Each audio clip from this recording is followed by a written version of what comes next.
drawn and redrawn, the making of India's internal boundaries. Hi, and welcome back to India's State Stories, a project that explores the evolution of India's political and administrative boundaries. This project is supported by the Center for Legislative Education and Research, Flame University, Pune. In the last few episodes, we looked at the integration of princely states that were merged into their respective provinces and formed the Part A states. Now, we turn towards Part B states, that is, the states grouped together to form a viable union and were governed by a Raj Pramukh, a new constitutional position held by a former ruler of a state and appointed by the President of India. Along with these unions, some major states like Hyderabad, Jammu and Kashmir and Mysore state were also categorized into Part B states and governed in the similar manner by the Raj Pramukh. Let's dive into the fascinating history of formations of these unions and explore their individual stories in the following 9 episodes. Listen to the first 3 episodes of Season 2 to understand a deeper context. These episodes give an overview of the entire process of integration, along with an introduction to the legal instruments and some key personalities which made it possible. More details are in the show notes below, and let's dive in. Today, we're taking you back to a really pivotal moment in Indian history. We're focusing on a fascinating, complex entity, Hyderabad. Absolutely fascinating. Once the largest, arguably the most powerful princely state under British India. Exactly. I mean, imagine this wasn't just any territory. It was almost an empire within an empire, wasn't it? It really was. Had its own currency, a huge population, 16 million people, and this rich, distinct identity. And positioned, as our sources say, right in India's belly. Which becomes key, geographically speaking. Right. But as British rule ended and India looked towards independence, Hyderabad faced this huge dilemma. Join the new Indian nation or try to go it alone. A truly existential question for them. So our mission today is to unravel that dramatic saga. We're talking internal revolutions, desperate international appeals, and eventually a full-blown military intervention. You've sent us some incredible sources, and we're here to extract the most important bits, the key insights, to help you understand what was really a defining chapter. And what's truly striking, I think, is just how many layers of conflict were happening all at once. Right. Not just external politics. No, not at all. You had the external pressure, sure, but also these profound internal divisions, a really active agrarian uprising happening on the ground. Wow. And even ideological clashes among the elite. So we'll try to connect those threads and see why Hyderabad's accession to India eventually became, as the Indian government put it, ineluctable. Ineluctable. Yeah. Unavoidable. Okay, so let's start by setting the scene properly. Hyderabad wasn't just another state ticking a box, was it? Oh, far from it. It really stood out. Known as British India's premier state. Premier state. Yeah, ruled by the Asaf Jahi dynasty. Now, they were Nizam's Muslim rulers, but governing this largely Hindu state since way back in 1724. That's a long time. A very long time, and it created this unique identity, quite distinct even from the British crown that came later and asserted paramountcy. They were in many ways kind of a sovereign power within that British system. Okay, a unique status. And central to that was this subsidiary alliance they had with the British. What did that actually mean for them? Well, it was a classic double-edged sword, really, struck back in 1798 with the treaty. Okay. On one hand, security. Protection from outside threats via a subsidized British force stationed right there, a big guarantee of stability. Sound good so far. But the cost? Diplomatic isolation?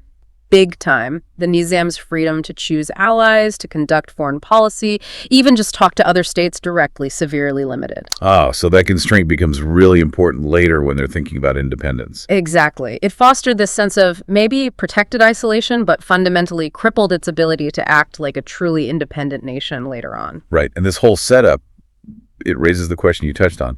How much real sovereignty did Hyderabad actually possess? That's the core question, because the British often asserted their right to step in, chipping away at the Nizam's authority. For example? Well, take the Berar lease in 1902. Berar was this really fertile region of Hyderabad. Okay. The agreement technically said the Nizam was still sovereign, but at least this vital area in perpetuity to the government of India for administration. In perpetuity? So, effectively gone. Pretty much. On paper, a lease. In practice, a permanent loss of direct control. It showed that British paramountcy, their ultimate authority, trumped the Nizam's theoretical independence. And there were warnings, too. Oh, yes. By 1919, Lord Chelmsford, the viceroy then, explicitly warned the Nizam about India's right to intervene in cases of misrule. Which sounds vague but powerful. Very. A constant threat hanging over the administration, underlining just how limited his actual power was. So theoretically sovereign, but practically hemmed in. And geographically, this India's belly description, what did that mean for the people living there? It meant incredible diversity. Being central made it a real melting pot, a cross-section of the subcontinent. Right. You had large populations speaking Marathi, Kannada, Telugu, alongside the significant Urdu-speaking elite, all under one ruler, 16 million people. And even their own currency, you mentioned. Yes, which really underlined that distinct status. But this internal diversity, this mix of languages, cultures, religions, it's absolutely crucial for understanding the conflicts that erupted later. It wasn't uniform at all. Okay, this is where it gets really complex. Because beneath that official status, that veneer of stability, these significant internal divisions were growing, weren't they? Oh, definitely growing. You had the ruling dynasty, the Asak Jahi, and the capital city, Hyderabad itself, with a significant Muslim population. But the state overall? Overwhelmingly Hindu, Yeah. especially in big regions like Telangana. So right there, you have this inherent demographic tension, ruling minority-majority populace. And it wasn't just about religion, was it? No, these were deeply tied into economic and political power imbalances as well. So against that backdrop, what kinds of movements started bubbling up to challenge the Nizam's, autocratic rule? Well, you had a couple of key players emerging. On one side, there was the Hyderabad State Congress. Okay, but what were they pushing for? Basically, democratic reforms. They wanted responsible government, a more representative system reflecting the majority's will. They aimed to dismantle the Nizam's autocracy, bring in democracy, sort of aligning with the bigger nationalist movement across India. And on the other side? You saw the rise of the Ittihad-e-Muslimin, a conservative Muslim party. Their goal? They gained power, claiming to protect the Nizam's dynastic rights and the interests of the Muslim minority.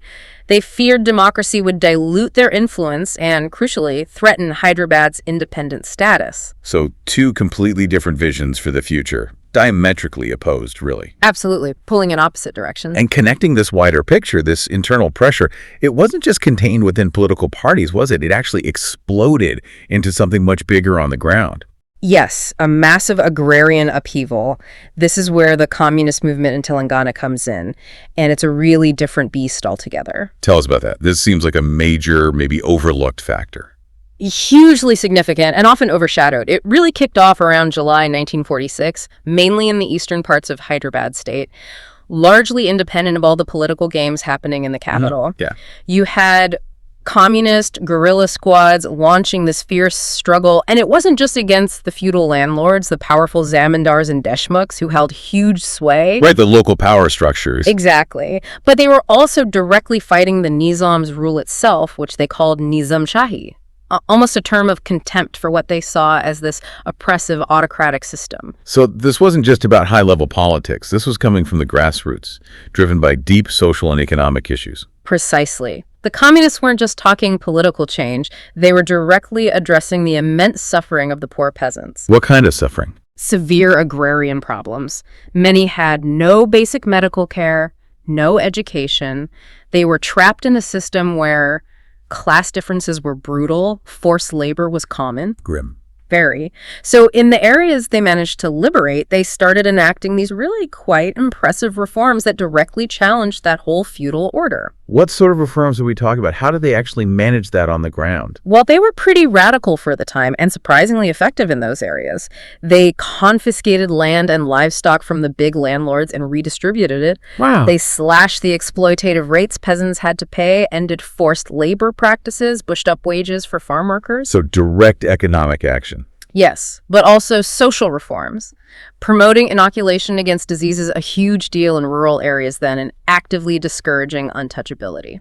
And these weren't just small pockets. No, our sources say these communist bands, sometimes numbering in the thousands, armed with whatever they could get crude weapons, captured firearms, were seizing land and setting up parallel governments. Parallel government. Yeah, essentially building an alternative society, a different administration, right there in Telangana, totally outside the Nizam's control. a state within a state, almost. Okay, so as India hurdles towards independence in 1947, you've got these internal fires raging the political divide, this huge communist uprising. What was the Nizam's position amidst all this chaos? His stance was very clear and quite defiant, actually. Which was? He steadfastly refused to join either India or Pakistan, period. Driven by? A strong belief in Hyderabad's unique identity, its history, and obviously his desire to keep his dynasty in power. His ultimate aim was an independent Hyderabad, separate. So he was hostile to joining India. Actively hostile to the idea of what he called an organic union. He was exploring every diplomatic channel he could think of, appealed to the UN for recognition. Really? Yeah, even tried to get British support for Commonwealth status, hoping for a direct link to London, bypassing India. He genuinely saw Hyderabad as sovereign, with its own right to decide its future. Meanwhile, India, particularly figures like Sardar Patel, saw Hyderabad's accession as, what was that word again? Ineluctable. Ineluctable, unavoidable, mainly because of its geography, right? Smack in the middle. Exactly. India's view was blunt. An independent Hyderabad, landlocked, totally surrounded by India, a strategic impossibility, a security nightmare, an affront to a unified India, recipe for conflict. Absolutely. And internally, things were just getting worse. Deteriorating rapidly. The Razakars, this militant Muslim paramilitary group we mentioned, they became much more prominent, intensifying their violence. They became a major force. Right. And here's where it gets really wild, showing the Nizam's desperation. In May 1948, he makes this improbable tactical alliance. With who? He amnesties communists from his jails, lifts the ban on their party. Wait, the communists he was fighting? The very same ones, hoping they'd help him fight against what he termed the bourgeois Indian Union. That is incredible. What does that tell us? It shows profound desperation, I think. This staunch autocrat willing to ally with revolutionaries tearing down feudalism from below because the threat of joining India seemed to him the greater evil. It's about survival, political necessity, forcing ideological backflips. The stunning shift. Yeah. But this unlikely alliance, it didn't actually calm things down. Probably made it worse. Oh, far from it. The Razakars, despite this communist amnesty, just continued, even escalated their violence. Against who? Targeting Hindus, obviously, but also Muslims they suspected weren't loyal enough to the Nizam or the Ittihad. Okay. And worse, they started raiding across the border into neighboring Indian provinces. That was to cause panic. Widespread panic. Yeah. A serious refugee crisis started as people fled the violence. And this breakdown of law and order, the Nizam seeming unable or maybe unwilling to control the Razakars or the communists, this became critical. How so? India concluded he'd lost control, that Hyderabad was now a source of instability, violence spilling over its borders, a threat. So, before going military, did India try any last-ditch diplomatic efforts? Any peaceful off-ramps? Yes, there were attempts. A final push for a peaceful solution. A standstill agreement was signed, November 29, 1947. Between who? The Nizam and Lord Mountbatten representing India at that point. And the idea was? Basically, existing arrangements on shared stuff defense, foreign affairs, communications would just continue between Hyderabad and India for 1 year. Buying time, essentially, to negotiate a permanent deal calmly. But it didn't stick. You mentioned breaches earlier. No, it unraveled pretty quickly. India accused the Nizam's government of several major breaches that really worried them. Such as? Imposing a currency ordinance, basically delinking Hyderabad's rupee from India's, giving a huge secret loan, 20 crores to Pakistan. Secretly. To Pakistan. Yes, and secretly trying to buy weapons from outside India. All signs, from India's perspective, that Hyderabad was preparing for a fight, not a peaceful integration. So these weren't just technicalities. No, India saw them as proof the Nizam wasn't negotiating in good faith, that he was actively working against India's interests, possibly planning armed resistance, especially with the Razakars getting stronger and influencing his government. Negotiations just failed completely. Okay, so negotiations are dead. The internal situation is chaos. India decides it's time for action. What was Operation Polo? Right. In September 1948, India launched what it officially called a police action. Codename, Operation Polo. Police action, not invasion. That was the official term, yes. The Indian military moved into Hyderabad. It was swift, overwhelming. How long did it take? Just days, really. They took control quickly, disbanded the Razakars, arrested the leaders. The Nizam formally surrendered. A military governor's administration was set up. So a very rapid, decisive end to the immediate crisis and the Nizam's independent rule. A swift end, indeed. But what did the Indian military find when they got inside? Especially regarding that communist activity in Telangana. They found a really complex picture on the ground.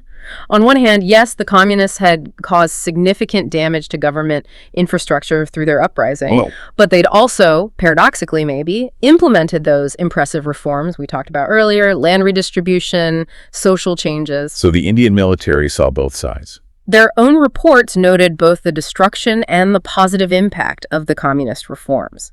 It's a critical nuance. They weren't just walking into simple chaos. There was this genuine grassroots movement with real social achievements alongside the violence. So the fight against the communists didn't just vanish when India took over?